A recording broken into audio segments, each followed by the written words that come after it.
চোখ রাখবো যে খবরের দিকে। গতকাল প্রায় 17 ঘন্টা ধরে চলতে থাকে হলদিয়া পেট্রোকেমিক্যালের ন্যাপথার পাইপ লাইনে আগুন। 17 ঘন্টা পর সেই আগুন নিয়ন্ত্রণে আসে। আগুনে ক্ষতিগ্রস্ত হয়েছে বিদ্যুতের তার, যার প্রভাব পড়েছে ট্রেন চলাচলেও। আজকে এই মুহূর্তে কি পরিস্থিতি জানতে সরাসরি গ্রাউন্ড জিরোয় চলে যাব। ঘটনাস্থল থেকে রয়েছেন প্রতিনিধি বিটন চক্রবর্তী। বিটন, আজকে কি ছবি আমরা জানি, বিশেষজ্ঞরা আসতে পারেন আজ, অন্যদিকে ট্রেন পরিষেবার কি পরিস্থিতি? দেখো মাধুরী, তোমাকে জানিয়ে রেখেছি গতকাল ভোর 4:30টার সময় যে আগুন লাগে, সেই আগুন কিন্তু গতকাল রাত্রি 9টা নাগাদ কিন্তু একেবারে নিয়ন্ত্রণে এসেছে। এবং তুমি দূরে দেখতে পাচ্ছ সেই যে আগুনের যে জায়গাটাতে উৎসস্থল ছিল, সেই জায়গাটা কিন্তু এখনো কোনো আগুন জ্বলছে না। এবং তুমি যে ট্রেন চলাচলের ক্ষেত্রে যে প্রভাবটা পড়েছিল, কেননা তুমি জানো যে জায়গাটাতে আগুন লেগেছিল অর্থাৎ এইচপিএল এর যে ন্যাপথার যে পাইপ লাইন, তার পাশ থেকেই কিন্তু গেছে এইরকম ভাবে হলদিয়া পাঁশকুড়া হলদিয়া হাওড়া যে রেল লাইন। এবং এই যে রেল লাইনে কিন্তু গতকাল থেকেই বিদ্যুৎ সংযোগ বিচ্ছিন্ন করা ছিল। কেননা তুমি জানো যেভাবে অগ্নিকাণ্ডের ঘটনা ঘটেছিল, সেক্ষেত্রে যাতে কোনো রকমের মারাত্মক কিছু না হয় সেই জন্য কিন্তু রেলের তরফ থেকে কিন্তু সেখানে বিদ্যুৎ সংযোগ বিচ্ছিন্ন করা ছিল। তার ফলে এই রুটে কিন্তু গতকাল যেরকম ভাবে কোনো ট্রেনই আসতে পারেনি, হলদিয়া পৌঁছতে পারেনি, একই রকম ভাবে কিন্তু আজকে হলদিয়া হাওড়া, হলদিয়া পাঁশকুড়া এবং হলদিয়া আসানসোল 3টি ট্রেনই কিন্তু বাতিল করা হচ্ছে। যুদ্ধকালীন তৎপরতাতে কিন্তু রেলওয়ের যারা কর্মী রয়েছেন তারা কিন্তু এরকম ভাবে রেল লাইনের যে বিদ্যুতের তার সেটা কিন্তু মেরামতি করার চেষ্টা করছেন। এবং যেটা মনে করা হচ্ছে যে আজকে বিকেলের মধ্যে হয়তো পরিস্থিতি স্বাভাবিক হবে। এবং রেলের যে ইন্সপেকশন কার তুমি দেখতে পাচ্ছ, শুধু একটি নয়, 2টি ইন্সপেকশন কার, ক্যামেরা পার্সন আমাদের মানুষকে দেখাতে বলবো, দূরেও একটি কিন্তু রেলের ইন্সপেকশন কার সেরকম ভাবে বিদ্যুতের যে তার, সেই তারকে কিন্তু মেরামতি করার চেষ্টা করছেন। এবং বিকেলের মধ্যে এই কাজ সম্পূর্ণ হবে, অন্তত এমনটাই মনে করা হচ্ছে। তারপরে হয়তো সেখানে হয়তো ট্রেন চলাচলটা স্বাভাবিক হতে পারে। এবং যে কমিটির আজকে আসার কথা ছিল এবং যেটা আমরা জেলা প্রশাসন সূত্র মারফত জানতে পেরেছি, তুমি জানো যে গতকালই ঘটনাস্থলে ভিজিট করেছিলেন পূর্ব মেদিনীপুর জেলা শাসক নিরঞ্জন কুমার সহ জেলা পুলিশ সুপার অংশুমান সাহা।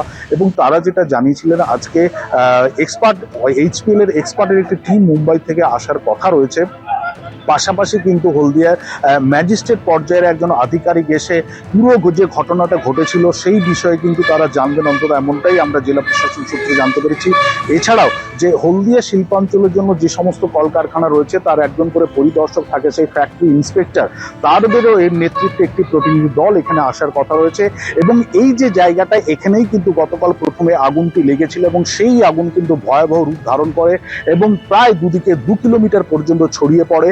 এবং সেই যে আগুনের ভয়াবহতা গতকাল কতটা ছিল সেটা কিন্তু আমরা সারা দিন ছবিতে দেখিয়েছি। এবং দুপাশে যে সমস্ত গাছ ছিল, ঘরবাড়ি এরকম ভাবে পুড়ে গিয়েছে, গাছও কিন্তু ঝলসে গিয়েছে। এবং সেই জন্যই কিন্তু এইরকম ভাবে যে পাশে ট্রেন লাইন, তার বিদ্যুৎ সংযোগ বিচ্ছিন্ন করা ছিল, সেই বিদ্যুৎ সংযোগ ফেরানোর কাজ কিন্তু যুদ্ধকালীন তৎপরতাতে চলছে, যাতে ট্রেন পরিষেবাকে স্বাভাবিক করা যায়। মাধুরী, ধন্যবাদ বিটন।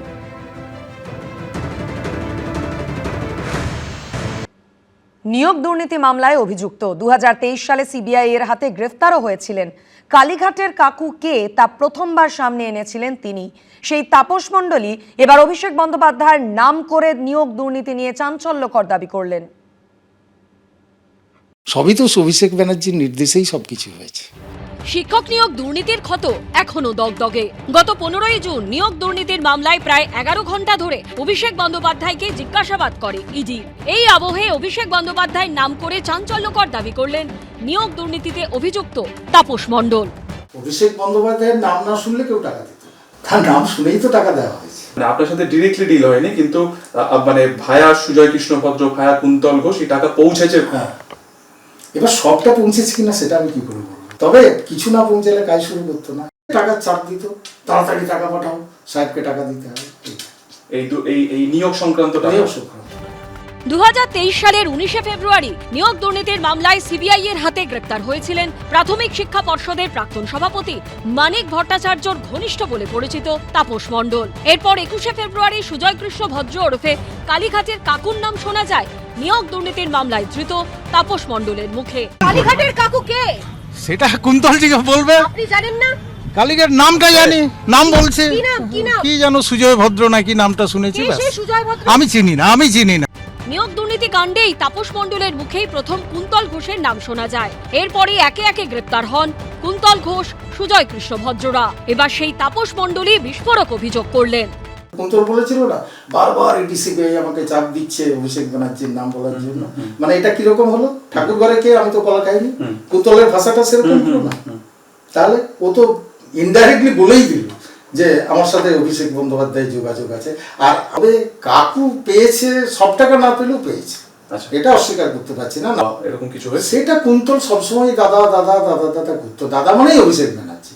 সব দাদার সাথে কথা হয়েছে, দাদার সাথে আলোচনা হয়েছে, দাদা অর্ডার দিয়ে দিয়েছে। দুর্নীতির টাকা কিভাবে পৌঁছতো সে বিষয়েও মুখ খুলেছেন তাপস মণ্ডল। মহিষবাথানে যে আমার অফিস ছিল, টাকাটা পৌঁছে যেত, কিংবা কুন্তল লোক পাঠাতো, আচ্ছা, নিয়ে যেত। আর আমি ওই ডায়েরিটা রেখেছিলাম যে যখন যা টাকাটা নিয়ে যাবে একটা সই করে দিতে। সেটা এই ডায়েরিটা তো অলরেডি ইডির কাছে রয়েছে, অরিজিনাল ডায়েরি, যেখানে কুন্তল সই করেছে, অরবিন্দ রায় বর্মন সই করেছে। মানে 19,44,50,000 টাকা নিট হিসেবে। আমি পরেই জানতে পেরেছি যে ওই লিপস অ্যান্ড বাউন্সেই সব টাকাগুলো ঢুকেছে। সিবিআই তদন্তে উঠে আসে রীতিমতো রেড চাঁদ বেঁধে স্কুলে চাকরি বিক্রি হয়েছিল এমন অভিযোগও সামনে আসে। অনেকেই কারি কারি টাকা দিয়েও চাকরি পাননি। এ নিয়ে 2021 সালে অভিষেক বন্দ্যোপাধ্যায়কে চিঠি লিখেছিলেন বলে দাবি করেছেন তাপস মণ্ডল। আমি অভিষেক বন্দ্যোপাধ্যায়কে একটা চিঠি লিখেছিলাম। চিঠি কাকে পৌঁছেছিল, ছাত্রী বলল সুমিত নেবে না, সুমিত সব জানে। সুমিত আমাকে বলেছে যে আপনার টাকাটা যাতে আদায় হয়, কুন্তলকে চাপ দিয়ে, সেই ব্যাপারে আমি একটা চেষ্টা নিচ্ছি, কিন্তু আপনাকে লাখখানেক টাকা খরচা করতে হবে। সুমিত রায় ওর যে অ্যাসিস্ট্যান্ট, আমি তো ওর সাথে একবার দেখা করেছিলাম এই ব্যাপারে। কেন? এই অর্গানাইজার টিচারদের ব্যাপারে। তখন তো দেখলাম সুমিত পাত্তা দিল না। সেই সত্যি দুর্নীতির মাথা অব্দি কি পৌঁছবে কেন্দ্রীয় এজেন্সি? সুকান্ত মুখোপাধ্যায়ের রিপোর্ট, এবিপি আনন্দ। তৃণমূলের দুই শিবিরের মধ্যেও কি এবার ভাঙন ধরেছে? সোমবার বিধানসভায় অধিবেশন চলাকালীন যে প্রশ্ন উঠেছিল মঙ্গলবার কুণাল ঘোষ এবং ঋতব্রত বন্দ্যোপাধ্যায়ের মন্তব্য ঘিরে, সেই জল্পনাই আবার শুরু হয়েছে নতুন করে। কখনো দেখা যাচ্ছেন ওদের সঙ্গে যাচ্ছেন না, কখনো দেখা যাচ্ছেন আমাদের সঙ্গে আমরা একসঙ্গে মিলে ভোট দিচ্ছি। আঙুর ফল টক। বিধানসভার অন্দরে তৃণমূল এখন দুভাগ, কালীঘাট তৃণমূল আর ঋতব্রত তৃণমূল। কিন্তু এর মধ্যে কোনো শিবিরেও কি ভাঙন ধরছে? কোনো শিবিরের সদস্যরা কি অন্য শিবিরমুখী হচ্ছে? দুপক্ষের বাকযুদ্ধে শুরু হয়েছে সেই জল্পনা। এর সূত্রপাত হয়েছিল সোমবার। বিধানসভার অন্দরে ঋতব্রত তৃণমূলের মধ্যেও দেখা গেছিল বিভাজন। সোমবার বিজেপি সরকারের দুটি বিল পেশ করেন অনগ্রসর শ্রেণী কল্যাণ মন্ত্রী গৌরীশঙ্কর ঘোষ। বিল পাশে ভোটাভুটি শুরু হতেই তৈরি হয় নাটকীয় পরিস্থিতি। অধিবেশন কক্ষ থেকে বেরিয়ে যেতে শুরু করেন ঋতব্রত তৃণমূলের সিংহভাগ বিধায়ক। কিন্তু এই শিবিরের 7 জন বিধায়ক আবার নিজের আসনেই বসে থাকেন। তাদের কয়েকজনকে মুখ্যমন্ত্রী শুভেন্দু অধিকারীর সঙ্গেও কথা বলতে দেখা যায়। মঙ্গলবার এ নিয়ে ইঙ্গিতপূর্ণ মন্তব্য করলেন কুণাল ঘোষ। কে যাচ্ছে ওখানে? যাদের নিজেদের দুর্নীতি আছে তারা বাঁচতে যাচ্ছে তদন্ত থেকে। মূল উদ্দেশ্য তৃণমূলটাকে ডিস্টার্ব করা। ফলে যারা মনে প্রাণে ওই কালচারটার সঙ্গে মেলাতে পাচ্ছেন না, তাদের একটু অসুবিধা হচ্ছে। সেই কারণেই কখনো দেখা যাচ্ছে ওদের সঙ্গে যাচ্ছেন, কখনো দেখা যাচ্ছেন ওদের সঙ্গে যাচ্ছেন না, কখনো দেখা যাচ্ছেন আমাদের সঙ্গে আমরা একসঙ্গে মিলে ভোট দিচ্ছি। পাল্টা এসেছে ঋতব্রত বন্দ্যোপাধ্যায়ের তরফেও। এই আঙুর ফল টকের ধ্বজাধারীরা তারা কোথায় কি বলছেন, কোথায় বার্তা পাঠাচ্ছেন, কোথায় ফিলার পাঠাচ্ছেন, কোথায় গিয়ে সোকল্ড নেতা নেত্রীর 180 ডিগ্রি উল্টো দিকে কি অবস্থান নিচ্ছেন, এটা কলকাতার বিভিন্ন প্রান্তে হচ্ছে ছড়িয়ে পড়েছে। তা আপনারা একটু খোঁজ নিন, মানে কেউ কালীঘাটে যাওয়ার আগে কি করছেন, বা বেরিয়ে কি করছেন, বা কোথায় গিয়ে কি বলছেন, যে সবার জন্য দরজা ওপেন নয়। রাজ্য রাজনীতিতে কি আসতে চলেছে নতুন কোনো মোড়? সেটাই এখন দেখার। কৃষ্ণেন্দু অধিকারী, এবিপি আনন্দ। এবিপি আনন্দ, এগিয়ে থাকে, এগিয়ে রাখে।